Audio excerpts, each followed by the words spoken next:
জয় জগন্নাথ, হরে কৃষ্ণ। বন্ধুরা, আজকে আমরা এসেছি শ্রীধাম বেলপুকুরে জগন্নাথ মন্দিরে গুরু পূর্ণিমার উপলক্ষে। যেহেতু আজকে গুরু পূর্ণিমা এবং শ্রীধাম বেলপুকুরের শ্রী হরিদাস গোস্বামী মহারাজ হচ্ছেন আমার মায়ের দীক্ষা গুরু, তাই আমার মায়ের সাথে সাথে ওনার সকল শিষ্যরা আজকে এই পবিত্র দিনে এসেছেন গুরুদেবের প্রতি কৃতজ্ঞতা, শ্রদ্ধা ও ভক্তি প্রকাশ করতে। তো চলুন, আমরা কিন্তু সবার প্রথমে জগন্নাথ দেবের অপূর্ব দর্শন করব এবং তারপর দেখব শিষ্যরা কিভাবে গুরুদেবের পূজা অর্চনা করছেন। তো দেখুন ভক্তবৃন্দরা, এই কিন্তু সেই শ্রীধাম বেলপুকুরের অপূর্ব সুন্দর শ্রী শ্রী জগন্নাথ দেব। কি সুন্দর দেখতে বলুন, দেখে একদম সকলের মন যেন ভরে উঠেছে। আপনাদের কিন্তু আমি আরো সুন্দর করে দর্শন করাই এবং আপনারা কিন্তু বাড়িতে বসে বসে ভগবানের এই অপূর্ব রূপ দর্শনের মাধ্যমে স্বয়ং ভগবানের আশীর্বাদ লাভ করুন।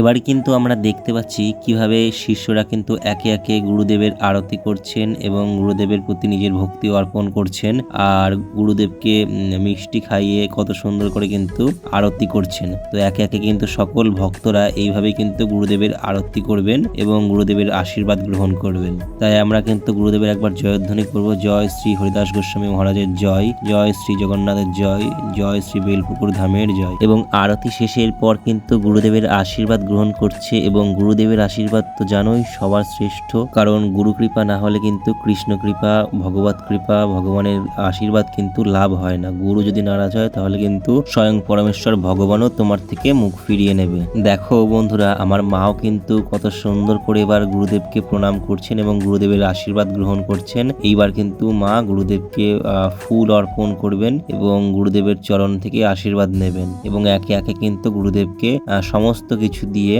আরতি করবেন। আরতি করে কিন্তু গুরুদেবের আশীর্বাদ গ্রহণ করবেন। এখন কিন্তু দেখো কত সুন্দর গঙ্গার জল দিয়ে গুরুদেবের চরণ ধুয়ে দিচ্ছে, যেটা মনে হয় সকল শিষ্যরই একদম গুরুত্বপূর্ণ একটি কর্তব্য। এবং চরণ ধৌত করার পর কিন্তু গামছা দিয়ে গুরুদেবের চরণ কিন্তু মুছেও দেবে। কত সুন্দর করে দেখো, লাল গামছা দিয়ে গুরুদেবের নতুন গামছা, কিন্তু সেই নতুন গামছা দিয়ে কিন্তু গুরুদেবের চরণ মুছিয়ে দিচ্ছে। এবং এরপর কিন্তু গুরুদেবকে মালা অর্পণ করে, এই মালা কিন্তু নিজের হাতে তৈরি করতে হয়, অন্যের তৈরি মালা কিন্তু অর্পণ করা যায় না। তারপর গুরুদেবের মুখে কিন্তু মিষ্টি খাইয়ে দিতে হয়। এরপর কিন্তু গুরুদেবকে কত সুন্দর করে আরতি করে নিচ্ছে। এই আরতির কিন্তু একটা সুন্দর সুনির্দিষ্ট নিয়ম আছে, সেইভাবে আরতি করতে হয় এবং সবশেষে কিন্তু গুরুদেবের আশীর্বাদ গ্রহণ করতে হয়। এরপর কিন্তু একে একে সকল ভক্তরা পরপর সেই একইভাবে গুরুদেবের আশীর্বাদ গ্রহণ এবং গুরুদেবকে আরতি প্রণাম করার মাধ্যমে নিজেদের ভক্তি অর্পণ করছে। দেখতে পাচ্ছ কত সুন্দরভাবে একে একে সকল ভক্তরা গুরুদেবের চরণে ফুল প্রদান করা হোক, গুরুদেবের আশীর্বাদ গ্রহণ করা হোক, সকলে কিন্তু নিজে একে একে নিজের ভক্তি অর্পণ করছে গুরুদেবকে। এবং দেখো বন্ধুরা, এইদিকে কিন্তু ভক্তরা বসে বসে ভগবান শ্রী জগন্নাথ দেবের জন্য মালা তৈরি করছে। আজকে কিন্তু গুরু পূর্ণিমা উপলক্ষে ভগবানকে বিশেষ ভোগ অর্পণ করা হবে, তাই এই ব্যবস্থা। আর আজকে গুরু পূর্ণিমার এই বিশেষ দিনে ভগবানকে ভোগ দেবে বলে কত সুন্দর করে কিন্তু সবজি কেটে এখানে রাখা হয়েছে। কত সুন্দর করে কিন্তু ভক্তরা এখানে অনেক রকম সবজি কেটে রেখেছে এবং এইগুলা দিয়ে কিন্তু আজকে ভগবানের ভোগ তৈরি হবে। কত সুন্দর করে দেখো, বিভিন্ন গামলায় এক এক রকম কিন্তু দিয়ে কত সুন্দর করে সবজি কেটে রাখা হয়েছে এবং এই সব দিয়ে কিন্তু ভগবানের একটা সুন্দর ভোগ তৈরি করা হবে। আর এই দিকে বসে বসে কিন্তু এখনো সবজি কাটা হচ্ছে নিয়মিত, যাতে সকল শিষ্যগণ ভগবানের প্রসাদ আজকে গ্রহণ করতে পারে। ভগবান শ্রী জগন্নাথ দেবের আশ্রয়ে এসে কিন্তু কোনো ভক্ত অভুক্ত থাকে না, সকলেই কিন্তু সানন্দে ভগবান শ্রী জগন্নাথ দেবের প্রসাদ গ্রহণ করতে পারে। তো চলো আমরা কিন্তু এবার দেখে নেব কোথায় ভগবানের মহাপ্রসাদ তৈরি হচ্ছে এবং কিভাবে ভক্তরা সেই মহাপ্রসাদ তৈরি করছে। এই আশ্রমে কিন্তু একমাত্র শুদ্ধ ভক্তরাই ভগবানের মহাপ্রসাদ তৈরির আদেশ পান গুরু মহারাজের কাছ থেকে। তাই চলুন দেখে নিই কিভাবে মহাপ্রসাদ তৈরি হচ্ছে। আমাদের সামনেই কিন্তু সেই স্থান যেখানে কিন্তু ভক্তরা একে একে মহাপ্রসাদ তৈরি করছে। দেখতে পাচ্ছ কত সুন্দর করে কিন্তু সবজি কেটে এখানে সাজিয়ে রেখে দিয়েছে। সাথে কিন্তু পাশে বসে বসে পনির তৈরি করা হচ্ছে, কারণ আজকে যেহেতু একটি বিশেষ দিন গুরু পূর্ণিমার এই তিথিতে কিন্তু ভগবানকে অনেক কিছু দিয়ে ভোগ অর্পণ করা হবে। তাই শিষ্যরা কিন্তু নিজের সবটুকু দিয়ে ভগবানের ভোগ তৈরিতে সকলে ব্যস্ত আছে। দেখতে পাচ্ছ কত সুন্দর করে কিন্তু সকলে একে একে বসে ভগবানের ভোগ তৈরি করছে।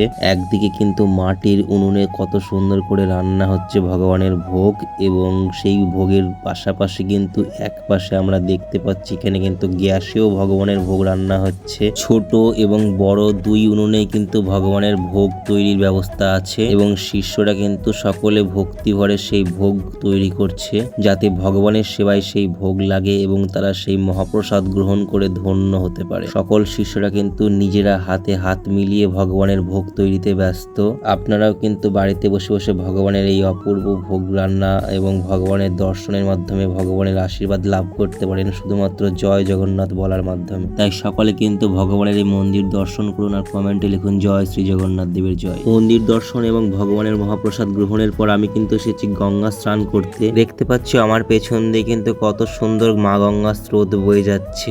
অপূর্ব এই সুন্দর দৃশ্যটি কিন্তু তোমাদের সাথে শেয়ার না করে আর থাকতে পারলাম না বন্ধুরা। চলো তোমাদের কিন্তু আমি একটু দেখাই মা গঙ্গার এই অপূর্ব দৃশ্যটা। তোমরা কিন্তু কমেন্টে জয় মা গঙ্গা লিখে দিও একবার। দেখো বন্ধুরা কত সুন্দর কিন্তু মা গঙ্গার জল বয়ে যাচ্ছে, এবং এই জলে কিন্তু সকলে কত সুন্দর করে স্নান করছে, এবং দেখো এরা কত সুন্দর করে কিন্তু মা গঙ্গার জলে সাঁতার কাটছে। আহা কত সুন্দর দৃশ্য। এখানে কিন্তু কত সুন্দর দেখতে লাগছে মা গঙ্গাটা, একদম জল একদম ঝিকমিক করছে। দুপুরের রোদ কিন্তু নদীর জলে পড়ে কত সুন্দর ঝিকমিক করছে। এত সুন্দর লাগছে না দেখতে, একদম অপূর্ব। এত সুন্দর মনোমুগ্ধকর দৃশ্য বন্ধুরা, দেখে একদম মন ভরে যাচ্ছে। এবং ওই দূরে দেখো আমি তোমাদের দেখাচ্ছি, ওখানে কিন্তু শ্রীধাম মায়াপুর স্কন মন্দির দেখা যাচ্ছে। আমি জুম করে দেখাই, কত সুন্দর দেখো ওই দূরে। তো আজকে ব্যাস পূর্ণিমা ও গুরু পূর্ণিমা উপলক্ষে এই বিশেষ ভিডিওটা তোমাদের কেমন লাগলো অবশ্যই কিন্তু কমেন্ট করে জানিও। ভালো লাগলে কিন্তু একটি লাইক এবং চ্যানেলটিকে সাবস্ক্রাইব করে আমার সাথে থেকো। আর আজকের ভিডিওটা কিন্তু এখানেই শেষ করব, মা গঙ্গার এই অপূর্ব সুন্দর দৃশ্য দেখাতে দেখাতে।